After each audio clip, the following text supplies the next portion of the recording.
And we'd like to welcome here Ms. Komal Bukhanwala to please speak about the topic, plant nutrition for preparing agriculture for 2030. Good evening, ma'am. Let's give her a big round of applause, ladies and gentlemen.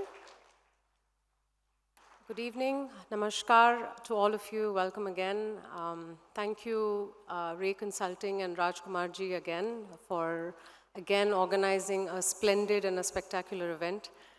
We had a very interesting panel discussion to start with, and I think it's a burning issue that's facing agriculture, not only in India, but globally. So I think when you talk about climate resilience, one of the biggest challenges that we are all need to address in agriculture today is soil health. Agriculture in India today has achieved various milestones. We are the largest producers of fruits such as mango, banana, so on and so forth. Second largest producers of wheat and rice, and the green revolution has certainly helped us achieve this sort of food security. But we face three major challenges, one being degrading soil health, the second being climate change, and last but not the least, rampant malnutrition across the country. If you look at where we stand today in terms of soil health, globally, 40% of the soil in the world, the agricultural world, is degraded. In India, on December 5th, the Times published this article on soil health, where more than 33% of the country's soil has been degraded. This is largely due to excessive cultivation and an imbalanced nutritional practice and an excessive synthetic fertilizer practice. More than 50% of the soil in the country today is deficient in zinc. More than 50% of the soil in the country today has gone saline, which further compromises its productivity and does not provide adequate nutrition to the crops in terms of regular plant growth. If you look at our agricultural practice today, fertilizers were brought into the country in the early 1900s, and they definitely helped us achieve food security, but they largely ignored the impact they've had on our environment and on the quality of the food. Largely, the fertilizers have been subsidized, as we know today, for the three major nutrients, that's nitrogen, phosphorus, and potassium. But this subsidy has largely incentivized what we now understand to be is an imbalanced nutrition practice.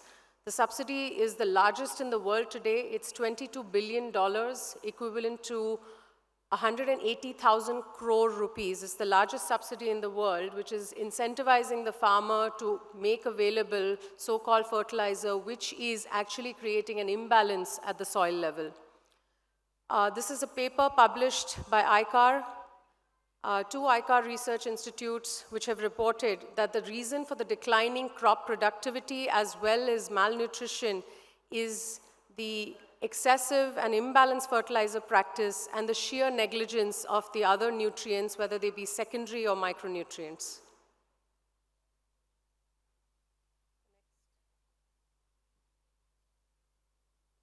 If you look at the impact that the fertilizer use has created, this is a paper that has been put out in 2022 by ICAR, IISS, which is the Indian Institute of Soil Science, as well as the International Zinc Association. And it clearly talks about the excessive fertilizer practice that has been going on rampantly for the last 50 to 70 years, and clearly points out to a clear neglect towards the other nutrients, not allowing the plants to assimilate the other nutrients, causing soil degradation, contributing to climate change. One of our earlier panelists clearly talked about the reduction, the need for the reduction of greenhouse gases. 65% of the N2O emissions that come out, that are produced in the world, come out of the agricultural practice, which is largely due to nitrogenous fertilizer. So the very practice that farmers have been adopting for a long time is actually causing a problem in terms of how they're actually going to be able to produce crops today. It's actually hurting the farmer at the very end of the day. It's the same practice that he adopts every single day, continues to hurt his future longer term.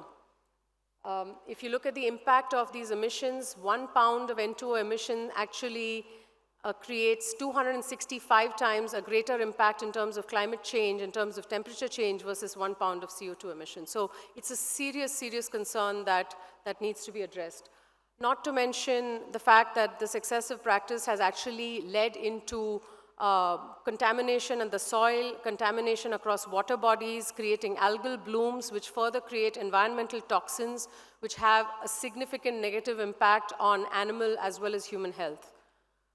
Last but not the least, the paper talks about a very interesting point that while we are trying to have this sort of productivity through these fertilizers have actually not allowed the assimilation of nutrients from soils which carry other nutrients including zinc, iron, copper, boron, and so on and so forth. So a survey was carried out in Gujarat and Vadodara where soils were taken and soils carrying nutrients were used to produce fodder, and the fodder crop was found to was grown without the fertilizer practice. So this is a great challenge upon us because a fertilizer practice continues to thrive in the country, which is not allowing you to even produce nutritionally secure food.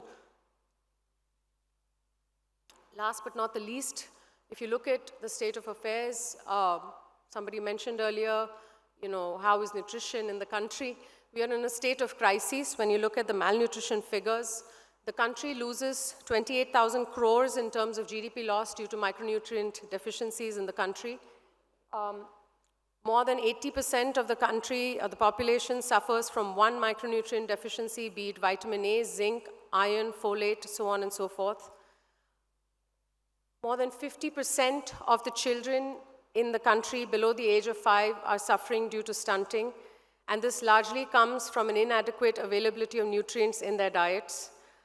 This is present across not just the rural parts of the country, but across rural and urban parts of the country. A Bangalore newspaper, in fact, reports that 90% of school-going children today do not receive an adequate level of nutrition in their diet on a day-to-day basis. 73 to 80% of the Indian food is reported to be protein deficient, right? So this is a serious, these are serious alarming numbers in terms of the food that we produce, what we think we are getting nourished by, and need a serious look at in terms of intervention and practice. If you look at it all, you have degrading soil health, you've got an agricultural practice that has not been challenged in the longest time and requires serious intervention and disruption. And you have a serious threat and a serious challenge to address in terms of meeting the nutritional requirements of a growing population on a war footing, because it's impacting not only the young, but every single member out there, because you're talking about more than 80% of the Indian population. So if you take out the front 2 rows of this audience, you're talking about the rest of us here at present today. SML, formerly known as Sulphur Mills Limited. We're a 51-year-old group. We have been working actively in this space for the last 15 years. SML is present pan-India and works across 8 countries worldwide. We have 2 global R&D centers working in an integrated manner to provide an integrated solution through crop nutrition, biologicals, biostimulants, as well as crop protection to address a lot of these issues. Over 120 lakh acres have been treated through these solutions, and the lives of 30 lakh farmers have been impacted through these practices.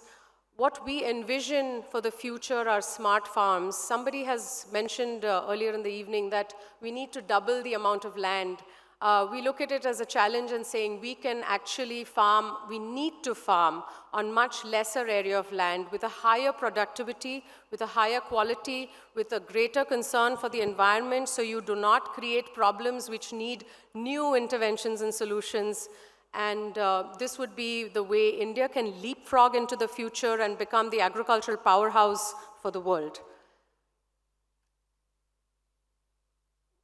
In terms of interventions needed, there are several things. I think a lot has been talked about policy and the kind of policy changes that are needed to help us achieve this kind of rapid change, because these are age-old practices.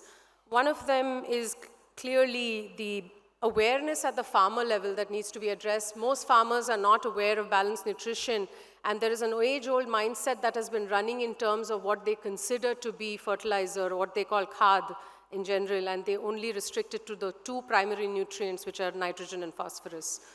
The second part being the policies which are being developed or are in place need to be addressed in a rampant way to see that these subsidies are distributed to the likes of other nutrients and biofertilizers, which can not only impact yield but quality of the food and address sustainability on a much longer term.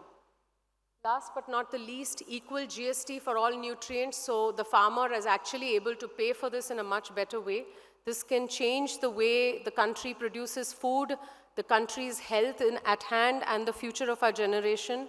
And with this, I'd like to end this talk. Jai Hind, thank you very much.